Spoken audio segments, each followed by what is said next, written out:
বর্ষার শুরুতেই আগাম প্রস্তুতি হিসেবে ঘাটালের নদীবাঁধ পরিদর্শনে জেলা পুলিশ সুপার সহ প্রশাসনের আধিকারিকরা। বন্যা হলে ঘাটালবাসীকে কি করতে হবে তারও বার্তা দেন তারা। প্রতি বছর ঘাটালে শিলাবতী সহ মনসুকাত ঝুমি নদীর জলস্তর বেড়ে প্লাবিত হয়ে পড়ে ঘাটাল মহকুমার বিস্তীর্ণ এলাকা। জলে ডুবে রাস্তাঘাট থেকে শুরু করে একাধিক ঘরবাড়ি সহ বিঘের পর বিঘে কৃষি জমি।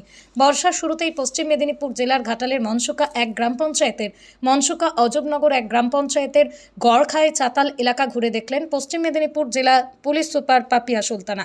এছাড়া উপস্থিত ছিলেন ঘাটালের বিধায়ক শীতল কপাট, বিডিও অভিক বিশ্বাস সহ প্রশাসনের উচ্চপদস্থ আধিকারিকরা। বন্যা কবলিত মানুষের বন্যার সময় কি কি সতর্কতামূলক কাজ করতে হবে সেই বিষয়গুলো বার্তা দেন প্রশাসনের আধিকারিকরা।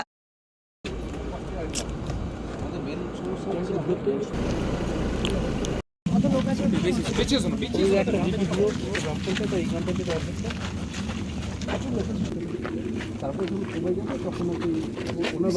15-20 দিন তো মিনিমাম। সামনে তো বর্ষা, কোন জায়গাগুলো দেখলেন? যেহেতু আমি এখানে নতুন, আমি আগে কখনো বর্ষা দেখিনি, তো এখানকার যে বন্যার পরিস্থিতি সেটা যাতে আমরা যতটা তাড়াতাড়ি সম্ভব প্রিপেয়ার্ড ভালো থাকতে পারি, বেটার মোকাবিলা করতে পারি, তার জন্য যে কোন জায়গা থেকে জলের উৎস, কোন কোন জায়গাগুলো মোস্টলি এফেক্টেড হয়, এই আগামী এক মাসে কি কি করতে পারলে ছোট ছোট কাজ যাতে আমরা বেটারভাবে প্রিপেয়ার্ড থাকতে পারি বা লোককে কিছুটা হলেও সুবিধা দিতে পারি আর কিছুটা মানুষ যাতে বেটার থাকতে পারে, সেটার জন্যই আমরা সবাই মিলে, আমাদের পুলিশের তরফ থেকে ছিলেন, আমাদের এমএলএ সাহেব ছিলেন, বিডিওরা ছিলেন, সবাই মিলে আমরা বসে আমরা একটা প্ল্যানিং করলাম যাতে আগামী এক মাস আমরা সাধারণ মানুষের কাছে প্রপার পরিষেবা পাঠাতে পারি এবং আরও একটু বেটার তাদের লাইফ করতে পারি। কোন কোন জিনিসগুলো প্রাধান্য দেবে? এখন তো আমাদের মেন প্রাধান্য হচ্ছে যে যে জায়গাগুলো তারা যাতে প্রপারলি টোটালি যারা বিচ্ছিন্ন হয়ে যায় সেগুলো যতটা সম্ভব আমরা চেষ্টা করছি, দু একটা ছোটোখাটো ব্রিজের কাজ বা অন্য কাজের ডিএম স্যারের সঙ্গে আমাদের যখন মিটিং হবে আমরা বলবো যাতে যে সমস্ত জায়গাগুলো খুব সামান্য কাজের জন্য বিচ্ছিন্ন হয়ে থাকে সেটা যদি করে দেওয়া সম্ভব।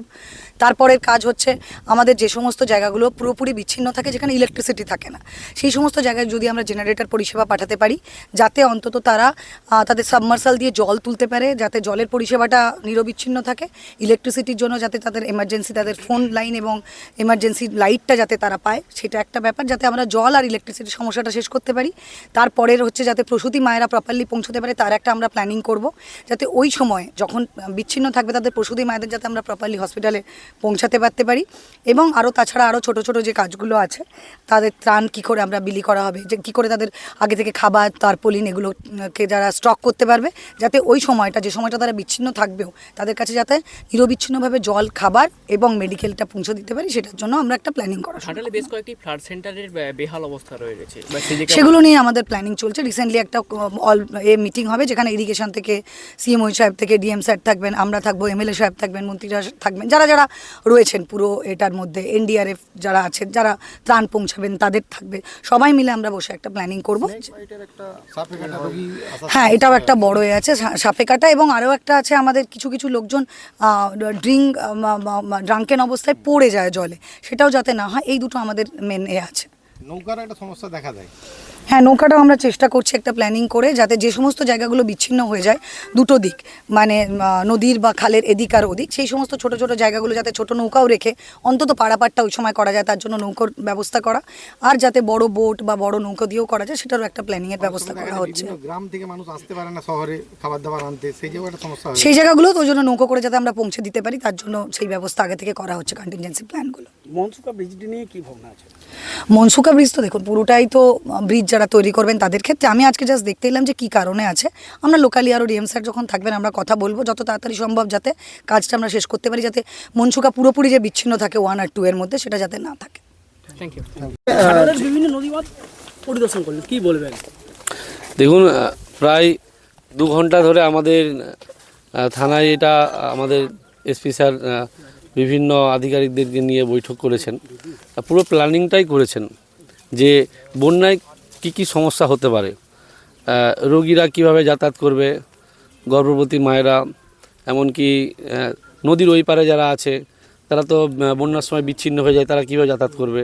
তো এরকমভাবে আমাদের যাতে কিছু সরকারি নৌকোর ব্যবস্থা করতে পারি তার একটা প্ল্যানিং হয়েছে, প্রায় খানকুড়ি সরকারিভাবে নৌকোর ব্যবস্থা থাকবে, এরকম একাধিক ব্যবস্থা, যেখানে আমাদের সরকারের নির্দেশ রয়েছে যে এখানে কোনো কালার নয়, এখানে কোনো ধর্ম নয়, সবার জন্য উন্নয়ন, ঠিক সেভাবে বন্যার যাতে পরিষেবা পায় সবাই, সেটা একটা ব্যবস্থা হয়েছে। তাছাড়াও যেগুলো ছোট ছোট সমস্যা, ধরুন একটা এলাকায় হয়তো দুটো হিম পাইপ দিলে সেই বন্যায় সমস্যাটা মিটে যাবে, এরকম কি কোন কোন জায়গা আছে সেগুলো দেখা হচ্ছে, যাতে 1 মাসের মধ্যে আমরা করতে পারি। আর কোথায় কোথায় বেশি এফেক্টেড হয় সেই সব জায়গাগুলো একটা চিহ্নিত করে তার কি ব্যবস্থা করা উচিত সেই ব্যবস্থা নেওয়া হচ্ছে।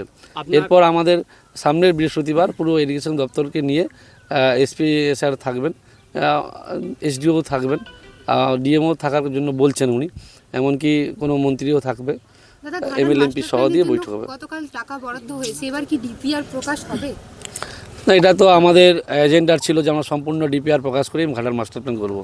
তো 1200 কোটি টাকা বরাদ্দ হয়েছে, বাকি যা যা কথা দিয়েছিল তাই কথা রেখেই ঘাটালকে সম্পূর্ণ সুরক্ষিত রেখেই ঘাটাল মাস্টার প্ল্যান হবে। ফ্লাড সেন্টারের উপর কি বেশি কিছু গুরুত্ব দেওয়া হচ্ছে? কতগুলো ফ্ল্যাট সেন্টার বলা হয়েছে যেগুলোকে রিপেয়ার করা এমার্জেন্সি রয়েছে, সেগুলো নিয়ে এসপি ম্যাডাম কথা বলেছে, ডিএম সাহেবের সঙ্গে কথা বলছে যাতে এগুলো দ্রুত রিপেয়ার করা যায়। আজকে এসপি ম্যাডামকে কি জায়গা দেখালেন?